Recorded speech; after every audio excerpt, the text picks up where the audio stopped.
ఢిల్లీ వేదికగా Telangana CM Revanth Reddy deputy CM Bhatti Vikramarka కులగణనపై ప్రత్యేక సమావేశాన్ని నిర్వహిస్తున్నారు. ఇవాళ ఉదయం ఏఐసీసీ అధ్యక్షులు మల్లికార్జున్ ఖర్గే రాహుల్ గాంధీతో సమావేశం అవుతారు.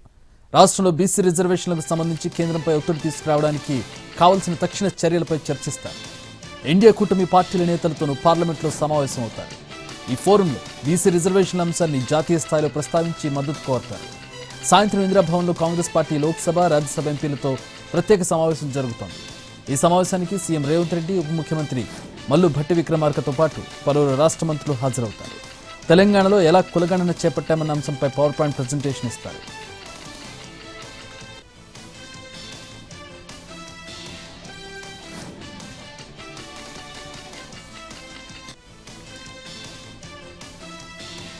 నేడు ఏపీ కేబినెట్ భేటీ జరగనుంది. ఈ సమావేశంలో పలు కీలక అంశాలపై చర్చించి నిర్ణయాలు తీసుకోనుంది మంత్రివర్గం. ఎస్ఐపిబి ప్రతిపాదనలకు ఆమోదం తెలపనుంది. సిఆర్డీఏ ప్రతిపాదనలను ఆమోదించనుంది. అలాగే నాలా చట్ట సవరణపై కూడా చర్చించనుంది. పలు సంస్థలకు భూ కేటాయింపులపై కేబినెట్ నిర్ణయం తీసుకోనుంది. 4 కొత్త పాలసీలకు సంబంధించి మంత్రివర్గ సమావేశంలో చర్చించనున్నట్టు తెలుస్తోంది.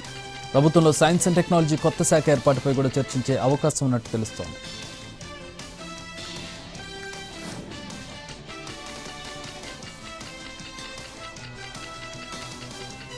భారత ప్రధాని మోదీ 2 రోజుల బ్రిటన్ పర్యటన ప్రారంభమైంది. మోదీ ప్రత్యేక విమానంలో లండన్ చేరుకున్నారు. లండన్ పర్యటనకు వెళ్లిన ప్రధాని మోదీకి విమానాశ్రయంలో సాదర స్వాగతం లభించింది. 2030 నాటికి 2 ఆర్థిక వ్యవస్థల మధ్య వాణిజ్యాన్ని $120 బిలియన్ రెట్టింపు చేసేదిగా ఈ ఒప్పందం ఉంది. తోలు, పాదరక్షలు, దుస్తులు వంటి శ్రమతో కూడిన ఉత్పత్తుల ఎగుమతిపై పన్నులను తొలగించాలని, బ్రిటన్ నుండి విస్కీ, కార్ల దిగుమతులను చౌకగా మార్చాలని ఈ వాణిజ్య ఒప్పందం ప్రతిపాదించింది.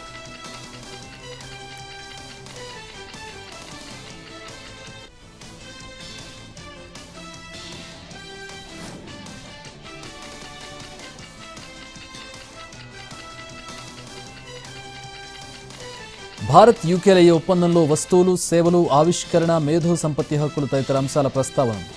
ఈ ఒప్పందంపై ఇరు దేశాల వాణిజ్య మంత్రులు సంతకం చేయనున్నారు.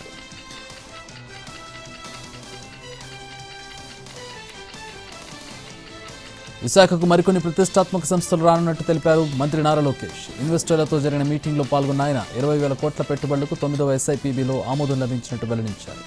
4 కంపెనీల ద్వారా 50,000 మందికి ఉపాధి, ఉద్యోగ అవకాశాలు దొరుకుతాయన్నారు. ప్రతిష్టాత్మక సంస్థల రాకతో విశాఖ ఇమేజ్ పెరుగుతుందని తెలిపారు. మరోవైపు భవిష్యత్ పెట్టుబడులకు, అవసరాలకు తగ్గట్టుగా విశాఖ మాస్టర్ ప్లాన్ ఉండాలని, మౌలిక వస్తువులకు లోటు లేకుండా ప్రణాళికలు అమలు చేయాలని సీఎం చంద్రబాబు ఆదేశించారు.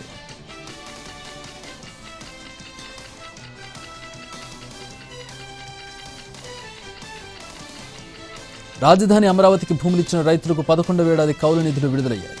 18,276 మంది రైతుల ఖాతాల్లో 163.67 కోట్లు జమ చేసినట్టు సిఆర్డీఏ తెలిపింది. సాంకేతిక కారణాలతో 88 మంది రైతులకు కౌలు జమ కాలేదని వెల్లడించింది. దీనికి సాంకేతిక లోపమే కారణమని తెలిపింది. వీరంతా తమ బ్యాంకు వివరాలు అందించాలని సిఆర్డీఏ అధికారులు తెలిపారు.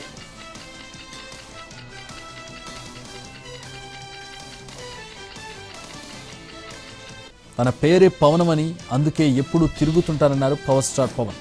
బావిలో కప్పల్లో ఉండేవారికి తన విలువేంటో తెలియదంటూ ప్రత్యర్థులకు కౌంటర్ ఇచ్చారు. వైజాగ్లో జరిగిన హరిహర వీరమలు ప్రీ రిలీజ్ ఈవెంట్లో పవన్ ఘాటుగా బదులిచ్చారు.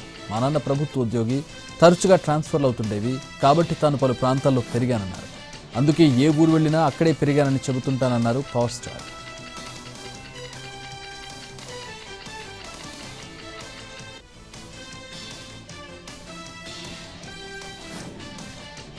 విశాఖలో ఏర్పాటు చేసిన అయోధ్య మందిరం చుట్టూ మొదలైన వివాదం మరింత ముదురుతోంది. నమూనా మందిరాన్ని హిందూ సంఘాలు, సాధు పరిషత్ సభ్యులు పరిశీలించారు. దేవుడి పేరుతో వ్యాపారం దారుణమని, వ్యాపారం చేస్తున్న వారిపై చర్యలు తీసుకోవాలని డిమాండ్ చేశారు.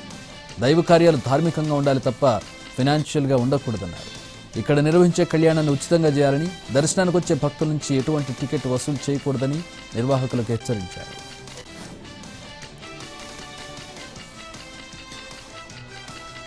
మరోవైపు అయోధ్య రామ మందిరం నిర్వాహకులపై కేసు నమోదైంది. దేవుడి పేరుతో వ్యాపారం చేస్తున్న 3 నిర్వాహకులపై చీటింగ్ కేసు నమోదు చేశారు 3 టౌన్ పోలీసులు. ప్రధాన నిర్వాహకులు దుర్గాప్రసాద్, రాజా, గరుడ ప్రసాద్పై కేసు పెట్టారు.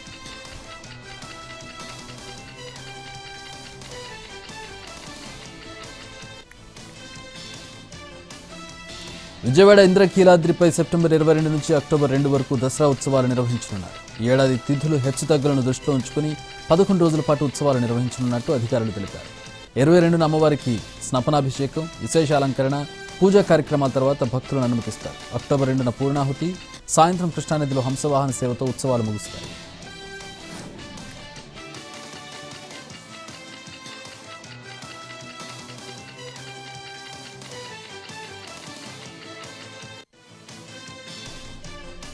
ఫోన్ ట్యాపింగ్ కేసులో నెల 28న విచారణకు హాజరు కానున్నట్టు సిట్కు లేఖ రాశారు బండి సంజయ్. బండి సంజయ్తో పాటు ఆయన వ్యక్తిగత సిబ్బంది కూడా అదే రోజు విచారణకు హాజరు కానున్నారు.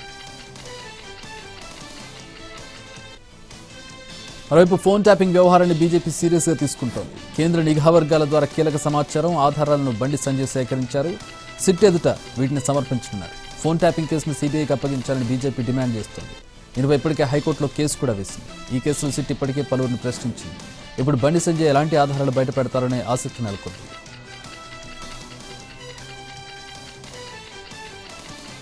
మంచిర్యాల జిల్లా కేంద్రంలోని మంచిర్యాల చౌరస్తాలో మిషన్ భగీరథ పైప్లైన్ పగలడం కలకలం రేపింది. పైప్లైన్ నుంచి నీరు ఎగిసిపడుతుండటంతో ప్రయాణికులు తీవ్ర ఇబ్బందులు పడుతున్నారు. సమాచారం అందుకున్న అధికారులు నీటి లీకులను ఆపేందుకు చర్యలు చేపట్టారు.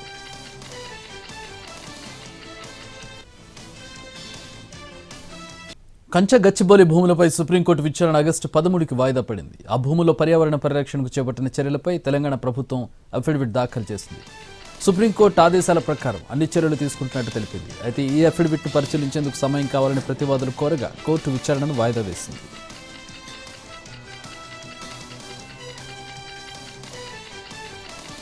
తెలంగాణలో సంచలనం రేపిన ఫోన్ ట్యాపింగ్ కేసు మరో మలుపు తిరిగింది. సిట్ విచారణ పేరుతో తనను వేధిస్తున్నారని ఆరోపిస్తూ ఎస్ఐబీ మాజీ చీఫ్ ప్రభాకర్ రావు సుప్రీంకోర్టులో పిటిషన్ వేశారు.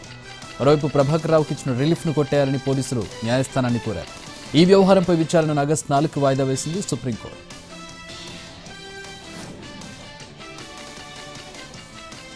హైదరాబాద్ క్రికెట్ అసోసియేషన్ అక్రమాల కేసులో నిందితులను మరోసారి ప్రశ్నించాలనుకుంటోంది సిఐడి. ఇప్పటికే 6 రోజుల పాటు కస్టడీకి తీసుకుని 5 నిందితులను విచారించారు సిఐడి అధికారులు. కస్టడీ ముగియడంతో వారిని కోర్టులు ప్రవేశపెట్టి జైలుకు తరలించారు. 6 రోజుల కస్టడీలో సిఐడి అధికారులకు నిందితులు సహకరించకుండా ఇబ్బందులకు గురి చేసినట్టు తెలుస్తోంది. అందుకే మరోసారి కస్టడీలోకి తీసుకుని వివరాలు రాబట్టాలని చూస్తున్నారు. హెచ్సీ అధ్యక్షుడు జగన్మోహన్ రావును మళ్లీ ప్రశ్నించాలనుకుంటున్నారు సిఐడి అధికారులు. అందుకే 4 రోజుల పాటు నిందితులను కస్టడీకి ఇవ్వాలని కోర్టులో పిటిషన్ వేశారు.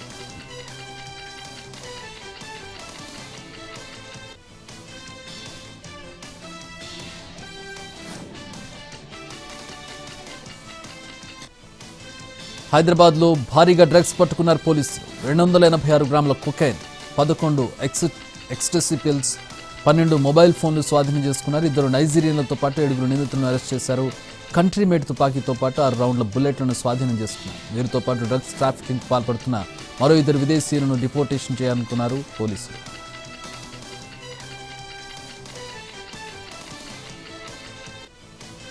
ఆర్థిక వివాదాలతో తండ్రి కొడుకులను నరికి చంపారు ప్రత్యర్థులు. పల్నాడు జిల్లా నర్సరావుపేటలో దారుణం జరిగింది. తండ్రి కొడుకును కిడ్నాప్ చేసి హత్య చేశారు. చెక్ బౌన్స్ కేసులేసి బెంగళూరులో ఉంటున్న తండ్రి కొడుకులను రప్పించి హత్య చేశారు. బాపట్ల జిల్లా సంతమాగులూరు గ్రామానికి చెందిన ప్రశాంత్ రెడ్డి, వీరస్వామి రెడ్డిలు బెంగళూరులో రియల్ ఎస్టేట్ చేస్తూ అక్కడే సెటిల్ అయ్యారు. వ్యాపార లావాదేవీల్లో భాగస్వాములతో వివాదాలున్నాయి. ఇరువురికి చెందిన చెక్ బుక్ తీసుకుని ప్రత్యర్థి గడ్డం అనిల్ కుమార్ రెడ్డి, ఒంగోలు, అద్దంకి, నరసరావుపేట పలు ప్రాంతాల్లో చెక్ బౌన్స్ కేసు వేశారు. దీంతో నరసరావుపేటలో కోర్టులో వాయిదాల కోసం బెంగళూరు నుంచి వచ్చారు. అప్పటికే కాపు కాసిన గడ్డం అనిల్ రెడ్డి గ్యాంగ్ తండ్రి కొడుకులను కిడ్నాప్ చేసింది. ప్రైవేట్ వెంచర్కు తీసుకెళ్లి దారుణంగా హత్య చేశారు.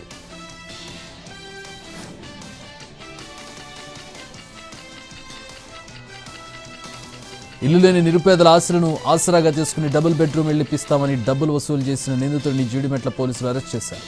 కుత్బుల్లాపూర్ ఎమ్మెల్యే క్యాంప్ ఆఫీసులో అసిస్టెంట్గా పనిచేస్తున్న హరిబాబు ప్రభుత్వ గృహ నిర్మాణ పథకం కింద డబుల్ బెడ్రూమ్ ఇల్లు ఇప్పిస్తానని గిరినగర్ థైలాండ్ రమేష్ దగ్గర 1,00,000 నగదు తీసుకున్నారు. డబుల్ బెడ్రూమ్ ఇప్పించలేదు, తిరిగి డబ్బును ఇవ్వకుండా మోసం చేశాడు. ఇదే విధంగా దాదాపు 83 మంది వ్యక్తుల నుంచి ₹1,00,000 ఇచ్చి మోసపోయారని పోలీసులకు ఫిర్యాదు అందింది. విచారణ జరిపిన పోలీసులు వసూలు చేసిన డబ్బుతో హరిబాబు కుత్బుల్లాపూర్లోని రెడ్డినగర్ కాలనీలో ఇల్లు నిర్మించుకుని ప్రస్తుతం అక్కడే నివసిస్తున్నాడని గుర్తించారు. నిందితుడిపై కేసు నమోదు చేశారు.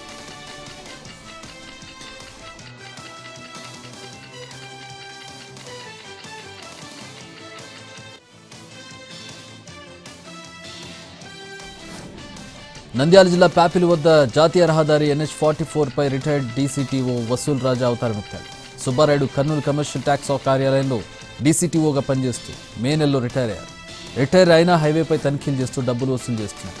వాహనాల తనిఖీ నిమిత్తం వెళ్లిన మోటార్ వెహికల్ ఇన్స్పెక్టర్ క్రాంతి కుమార్కి సుబ్బారాయుడు తారసపడ్డాడు. అతనిపై అనుమానంతో విచారించగా సరైన సమాధానం ఇవ్వకపోవడంతో ప్యాపిలి పోలీసులకు అప్పగించాడు. పోలీసులు అతడిపై కేసు నమోదు చేసి విచారించగా గత 2 నెలలుగా అతడి కుమారుడు సురేష్ సహాయంతో హైవేపై టీసీటీఓ అంటూ డబ్బులు వసూలు చేసినట్టు వెల్లడైంది.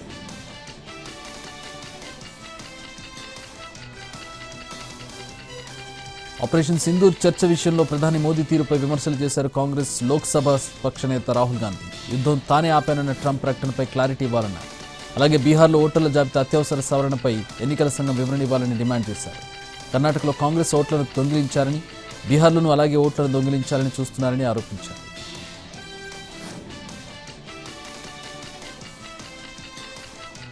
ఉపరాష్ట్రపతి అధికారిక నివాసాన్ని ఖాళీ చేస్తున్నారు జగదీప్ ధన్కర్.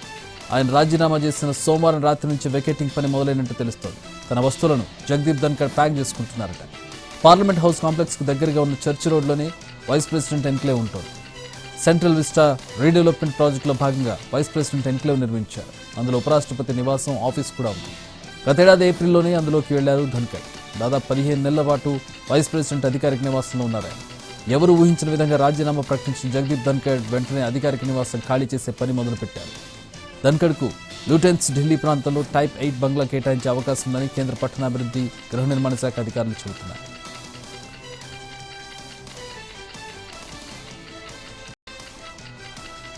బీహార్ అసెంబ్లీ ఎన్నికల ముందు చేపట్టిన ఓటర్ల జాబితా ప్రత్యేక సవరణపై ప్రతిపక్షాలు అభ్యంతరం వ్యక్తం చేస్తున్నాయి. ఈ ప్రక్రియ పారదర్శకంగా జరగలేదని ఆరోపించాయి.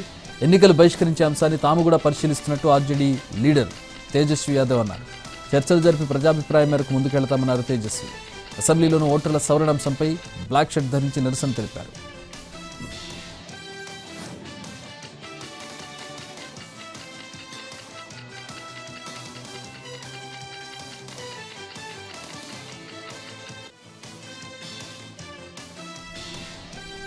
సమాజ్వాదీ పార్టీ అధ్యక్షుడు అఖిలేష్ యాదవ్ పార్లమెంట్ స్ట్రీట్లోని మస్జిద్లో నిర్వహించిన సమావేశం వివాదాస్పదమవుతోంది. ఈ సమావేశంలో అఖిలేష్ సతీమణి ఎంపీ డింపుల్ యాదవ్తో కొందరు నేతలు పాల్గొన్నారు.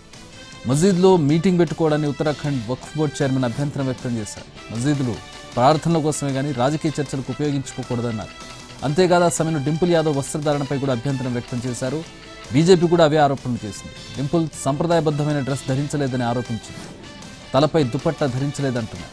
మస్జిద్లో బ్లౌజ్ వేసుకునే సంప్రదాయం లేదని, ఆ రూల్ని కూడా డింపుల్ యాదవ్ పాటించలేదని ఆరోపించారు. ఎస్సీడబ్ల్యూ ఇన్ఫ్రాస్ట్రక్చర్ సంస్థపై ఎన్ఫోర్స్మెంట్ డైరెక్టరేట్ రైడ్స్ జరిగాయి. బ్యాంకు మోసం కేసులో సోదాలు చేపట్టారు ఈడీ అధికారులు. ఎస్సీడబ్ల్యూ ఇన్ఫ్రాస్ట్రక్చర్ గ్రూప్ కంపెనీల డైరెక్టర్ల నివాసాల్లో సోదాలు చేశారు. బ్యాంకుకు ఎస్సీడబ్ల్యూ గ్రూప్ 621 కోట్ల రూపాయల బకాయి పడినట్టు గుర్తించారు. నిధుల దారి మళ్లింపునకు సంబంధించి కీలక పత్రాలు స్వాధీనం చేసుకున్నారు ఈడీ అధికారులు. ప్రమోటర్లు, కుటుంబ సభ్యుల పేర్ల మీద దాదాపు 120 కోట్ల రూపాయల విలువైన ఆస్తులను గుర్తించింది ఈడీ. వాటికి సంబంధించిన కీలక పత్రాలను ఈడీ అధికారులు స్వాధీనం చేసుకున్నారు. 5 ఏళ్ల తర్వాత చైనా సిటిజన్స్ కు టూరిస్ట్ వీసాల జారీని భారత్ మళ్లీ ప్రారంభించింది. నేటి నుంచి వీసాలకు అప్లై చేసుకోవచ్చని చైనాలోని ఇండియన్ ఎంబసీ తెలిపింది.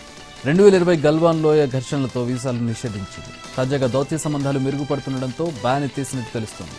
కాగా బీజింగ్ నుంచి ఢిల్లీకి డైరెక్ట్ కమర్షియల్ ఫ్లైట్ సర్వీసుల పునరుద్ధరణకు ఈ ఏడాది జనవరిలోని ఇరు దేశాలు అంగీకరించాయి.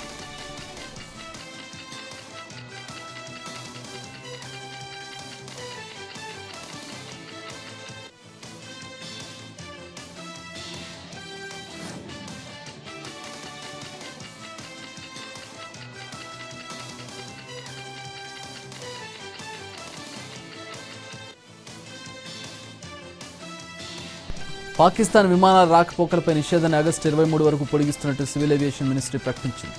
ఈ మేరకు ఇండియన్ ఎయిర్ స్పేస్లోకి పాకిస్తాన్ ఎయిర్ క్రాఫ్ట్లను అనుమతిస్తూ నిరాకరిస్తూ నోటం జారీ చేసింది.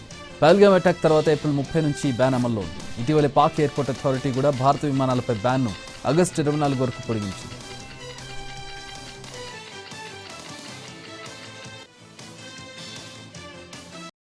హైదరాబాద్లోని పలు ప్రాంతాల్లో భారీ వర్షం దంచికొట్టింది. జీడిమెట్ల, కేపీహెచ్బీ, గాజుల రామారం, మాదేవపురం, జగద్గిరిగుట్ట తదితర ప్రాంతాల్లో భారీ వర్షం కురిసింది. పటాన్చెరు, మియాపూర్, అల్వాల్, మల్కాజ్గిరి, సికింద్రాబాద్, అమీర్పేట్, ఖైరతాబాద్ సహా పలు ప్రాంతాల్లో ఏకదాటి వాన కురిసిందని హైదరాబాద్ వాతావరణ కేంద్రం తెలిపింది.